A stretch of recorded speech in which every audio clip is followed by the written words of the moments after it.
জনাব আনিস আলমগীর আজকে বিরোধী দলের চিফ হুইপ দেশে ফিরে একটি কথা বলেছেন যে এই যে অধ্যাদেশগুলো সংশোধনীতে পাঠাচ্ছে বিএনপি, যারা সংশোধনীগুলো এনেছিলেন তাদের কথা বলা উচিত। তারা করেছিলেন কেন, সেগুলো যে কেন বাতিল হচ্ছে, 11 দলের সাথে প্রয়োজনে তাদের রাজপথে নামা উচিত। আপনি এই বিরোধী দলের চিফ হুইপের এই বক্তব্য কিভাবে দেখছেন? যে আপনি আগের আলোচনায় আপনি বলেছেন যে কেন হুবহু সরকার করতে যাবে, তো এখন ঠিক আছে হুবহু বিএনপি যদি না করে, বিরোধী দলের তরফ থেকে এই ধরনের কথা আসছে, যারা গত সরকারের উপদেষ্টা এবং প্রধান উপদেষ্টা তাদের যেটা মানে পরামর্শটা আমার খুব পছন্দ হয়েছে। উনি যেভাবে বলছেন ডক্টর ইউনূসের মাঠে আসা উচিত, আসিফ নজরুলের মাঠে আসা উচিত, অন্যান্য উপদেষ্টাদের মাঠে আসা উচিত, তাহলে তো ভালো হয়। মানে আলী রিয়াজকেও মাঠে আসা উচিত, কারণ আলী রিয়াজ তো এটার হোতা ছিলেন। তো সবাই যদি মাঠে এসে জনগণকে বুঝায়, রাজপথে যান, তাহলে তো একটা ভালো দৃশ্য। তখন মানুষ বুঝবে যে এত বড় একটা কজের জন্য ওনারা যে 8 মাস ধরে আন্ডা পারলেন এবং এত 18 মাস ধরে এই দেশটাকে ধ্বংস করে গেলেন, তো তাহলে সেই কজগুলো কী ছিল মানুষকে বোঝানো যেত। এবং এটা নাহিদ রাইটলি বলেছেন, তখন জনগণ বলতে পারতো যে এই যে সংস্কারের এটার কথা বলছেন। আমি যখন আপনাকে আরেকটা কথা বললাম যে বিচার বিভাগের কথাটা, তখন আমি তাকে জিজ্ঞেস করতে পারতাম যে আসিফ নজরুল এবং ডক্টর ইউনূস, আপনারা বিচার বিভাগের কি করে গিয়েছিলেন? আপনাদের আমলে বিচার বিভাগের এই হাল কেন হয়েছে? আপনাদের আমলে কেন বিনা বিচারে মানুষ 2 বছর পর্যন্ত মানে 19 মাস পর্যন্ত বিনা বিচারে ইয়ের মধ্যে থাকে? এটা কোন সংস্কারে আছে?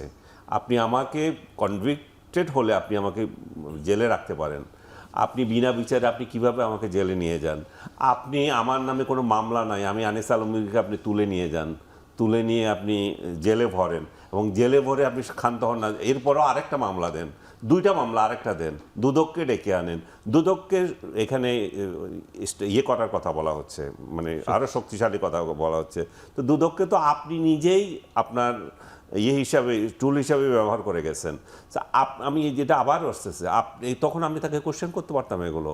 আপনি নিজেই যেগুলো বিশ্বাস করেন, আপনি যেখানে ভণ্ডামি করে গেছেন, সেটা আপনি অন্য একটা স্টাবলিশ সরকারকে এটা করতে বাধ্য করছেন। এখন ওই সরকারের কথা আবারও বলি, এই সরকার যেটা বিশেষ করে কথা হচ্ছে যে গুমের বিষয়টা, বিশেষ করে কথা হচ্ছে সাংবিধানিক প্রতিষ্ঠানগুলোর কথা, তারপরে মানবাধিকার কমিশনের কথা, এগুলো কেন এই বিষয়গুলো একটা মানে টাচি ইস্যু, এগুলো কেন হবে না? এগুলো মানুষ জিজ্ঞেস করবে, সংসদে আসবে, তারা সংসদে কোয়েশ্চেন করুক। এই যে বিষয়গুলো এত সুন্দর সুন্দর আইন করে গিয়েছিল ডক্টর ইউনূস এবং আসিফ নজরুল এত পরিশ্রম করে গিয়েছিল, এগুলো কেন আপনারা বাতিল করে দিয়েছেন? এবং সেই যুক্তিটা দেখান, জনগণ তাদেরকে কোয়েশ্চেন করতে পারতো অন বিহাফ অফ জনগণ, তখন ওই আপনারা কোয়েশ্চেন করতে পারতেন। তো সবগুলো মিলিয়ে আমার মনে হচ্ছে যে নাহিদ ইসলাম খুবই ভালো প্রস্তাব দিয়েছেন। আমিও দেখতে চাই ডক্টর ইউনূস এবং আসিফ নজরুল এরা রাস্তায় আসুক, তবে এসএসএফ যাতে না নিয়ে আসে। আচ্ছা, ঠিক আছে, ধন্যবাদ। এসএসএফ আপনি তো জানেন তো, উনি প্রোটোকল বেহায়াপনা করে নিজে প্রোটোকল নিয়েছেন। আমরা জানি।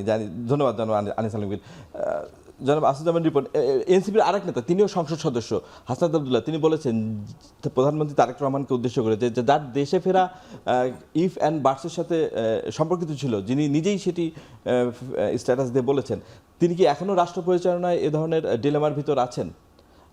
আপনার কাছে এর কোনো জবাব আছে কিনা? না, জবাব এটার উত্তর আমি বহুবার দিয়েছি। যখন আমাদের চেয়ারম্যান যখন এই স্টেটমেন্টটা জানালেন, উনি তো হাইড করেননি। অফকোর্স তার সিকিউরিটি থ্রেট ছিল। আমরা কি এটা জানি না যে আপনার নির্বাচন থেকে পাকিস্তানের পিপলস পার্টির নেত্রী বেনজির ভুট্টো যখন নির্বাচনী ক্যাম্পেইনে আসলেন, তো সেই ক্যাম্পেইনে তিনি অ্যাসাসিনেটেড হননি, হয়েছেন। তো বাংলাদেশে আমি স্ট্রেইট বলতে চাই, আমি কথাটির দায়িত্ব নিয়ে বহুবার বহু চ্যানেলে বলেছি, it was the decision of the party, বিএনপির ডিসিশন। পার্টির ডিসিশন ছিল তারেক রহমানের নিরাপত্তা নিশ্চিত না হওয়া পর্যন্ত, সেটা তো আপনি বলেছেন, কিন্তু না, নিরাপত্তা নিশ্চিত না হওয়া পর্যন্ত তিনি দেশে আসবেন না। এবং পার্টি ডিসিশন তার উপরে ছিল।